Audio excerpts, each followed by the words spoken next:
Welcome to our deep dive into the world of mirages. Mirages. Yeah, those shimmering illusions we often associate with deserts and, thirsty travelers. Right. And today we're going to unpack not just the science behind them, Mm-hmm. but also their rich history and cultural significance around the world. Yeah. You might be surprised to hear that mirages have popped up in everything from religion and politics to art and even psychology. Absolutely. Our guide for this deep dive is a book called The Waterless Sea, A Curious History of Mirages by Christopher Pinney. Oh, fantastic. This book draws on everything from scientific explanations to mythology. Really captures that sort of liminal space that mirages occupy, Yeah. between what our senses tell us and what we know to be real. Okay, so let's start with the science behind these optical illusions. Okay. You've probably all heard of the classic desert mirage. Right. You're lost in the desert, dying of thirst, and suddenly you spot a shimmering oasis up ahead. Exactly. And just as suddenly as you get closer, it vanishes into thin air. It's a trick of the light, but a very real phenomenon. So tell me, how do mirages actually work? Well, it all comes down to temperature gradients and the way light behaves when it travels through different densities of air. Okay. Imagine light traveling as a wave. All right. When it passes from hot air to cold air, or vice versa, its speed changes. Hmm. This causes the wave to bend, Okay. a phenomenon we call refraction. So in the desert, where the ground is baking hot, Yeah. there's a layer of superheated air just above the surface. Mm-hmm. When light from the sky passes through this hot air into the cooler air above, it bends.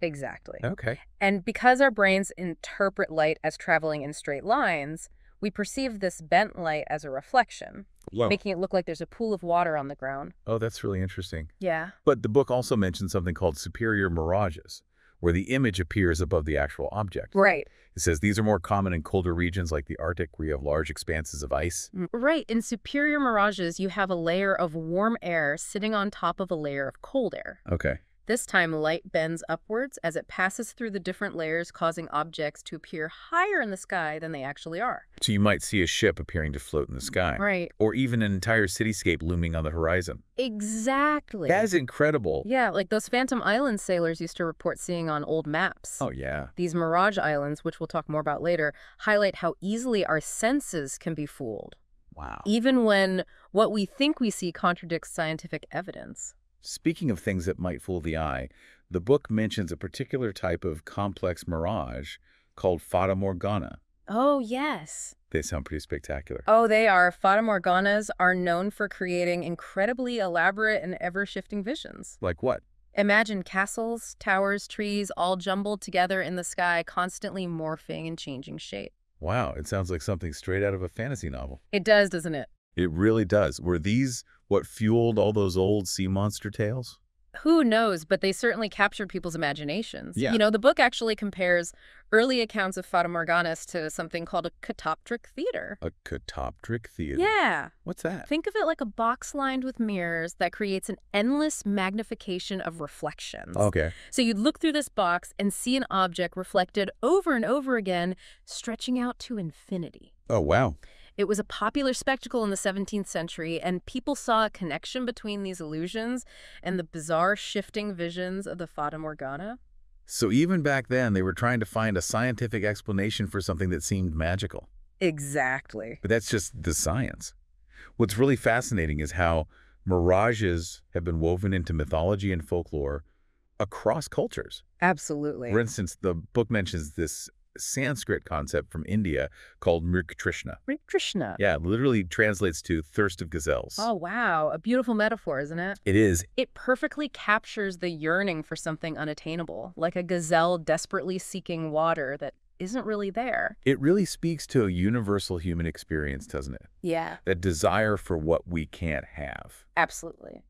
And it sounds like this theme of illusion and desire runs through a lot of Indian mythology. It does. The book gives the example of the Ramayana, Mhm. one of the great Hindu epics. And a demon disguises himself as a beautiful deer to lure the hero Rama away from his wife. Oh, wow. The demon's name is Maricha, which itself conveys the sense of mirage.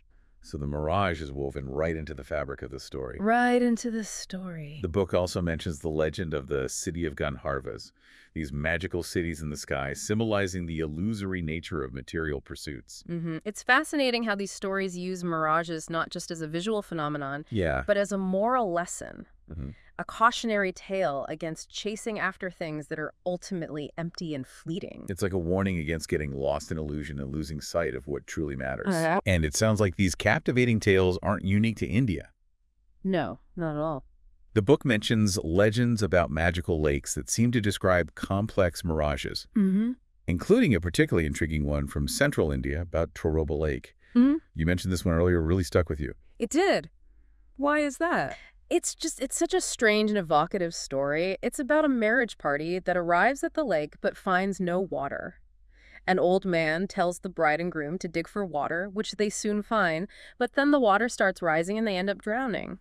Oh my gosh. And it gets even stranger. The legend says that fairy hands built a temple in the depths of the lake where the couple's spirits reside. Then a palm tree grew on the side of the lake, visible only during the day, sinking into the earth at twilight. One day, a pilgrim sat on the tree and was carried up into the sky where the flames of the sun consumed him when the lake's waters eventually subsided.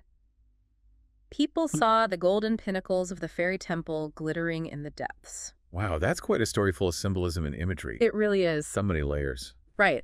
It connects to themes of drowning fairy realms, even solar myths. The book draws a parallel between this legend and the Arthurian legend of Morgan Le Fay, who lived in an underwater palace.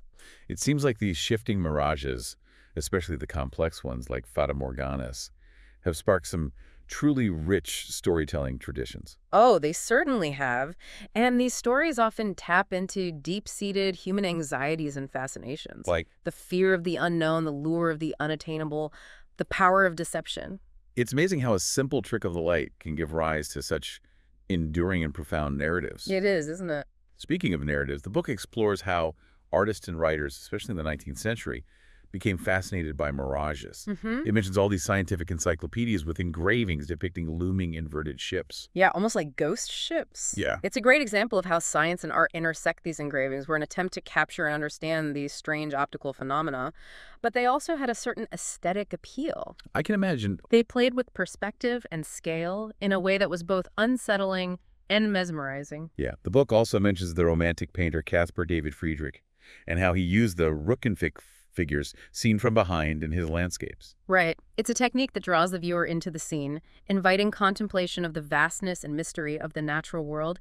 In the context of mirages, it takes on an added layer of meaning, suggesting that we are always observing the world through a limited and potentially illusory lens. And let's not forget the countless examples of mirages in travel writing and fiction, playing on themes of deception, desire, and the sublime. Right. We've all read those classic scenes where a parched traveler in the desert stumbles upon what seems like a life-saving oasis, only for it to vanish as they approach. It's a powerful metaphor for the way our hopes and desires can lead us astray. Right. For the way reality can shift and distort in unexpected ways. Right. A reminder that things aren't always as they appear. Exactly. But mirages aren't just confined to classic literature. Even 20th century cinema uses them to great effect. Oh, absolutely. Think about that iconic scene in Lawrence of Arabia where Lawrence sees his guide appear out of the shimmering heat haze, only to have him tragically shot moments later. Such a powerful scene. It completely subverts expectations, Yeah. blurring the lines between reality and illusion. Exactly. And then you have films like Werner Herzog's Fata Morgana, which uses mirages to evoke a sense of otherworldliness and cosmic mystery. Suggesting that there are forces at play beyond our comprehension. So it seems mirages have had quite a long and fascinating journey, not just as a scientific phenomenon, but also as a cultural and artistic motif. That's what makes them so intriguing. They're not just a trick of the light. They're a reflection of ourselves, of our desires, anxieties, and our endless quest to make sense of the world. And that leads us to another fascinating aspect of mirages, how the way we've perceived and captured them has evolved over time, especially with the advent of new technologies. Right. But before we dive into that, let's take a quick break. Sounds good. Welcome back to our deep dive into mirages.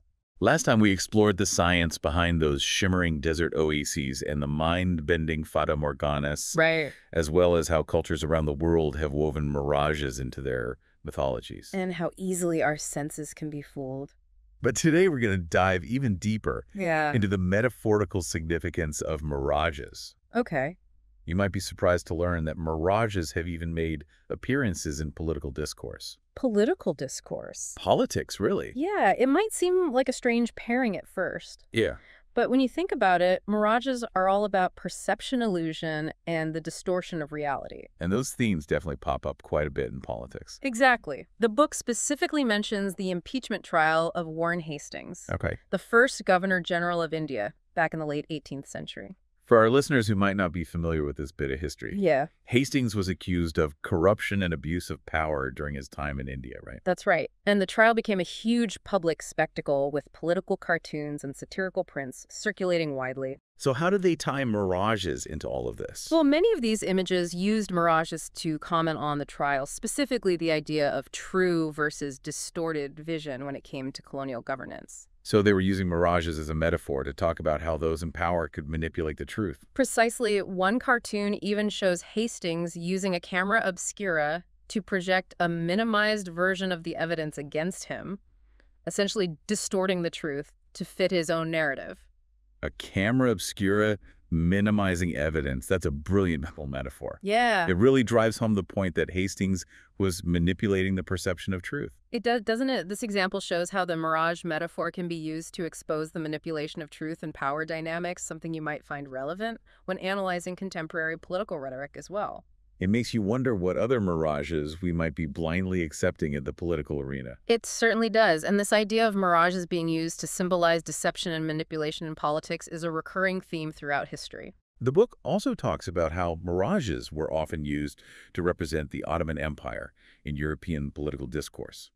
Yes, during the 19th century, the Ottoman Empire was often seen as this mysterious and unstable entity in contrast to the supposed transparency of Western democracy. And mirages, with their shifting and elusive nature, became a convenient metaphor for this perceived opacity and instability. Exactly. You even see this reflected in travel writing from the time with European travelers describing Istanbul as a mirage that crumbles upon closer inspection.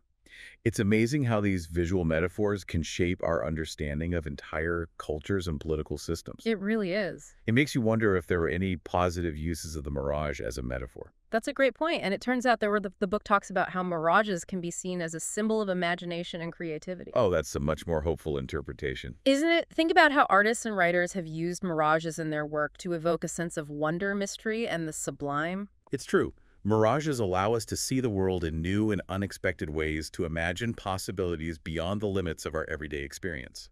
Exactly. And in a way, that's what creativity is all about, the ability to see beyond the surface, to imagine something new and different. Mirages can also be seen as a reminder that there's always more to learn, more to discover, more to experience. They challenge us to question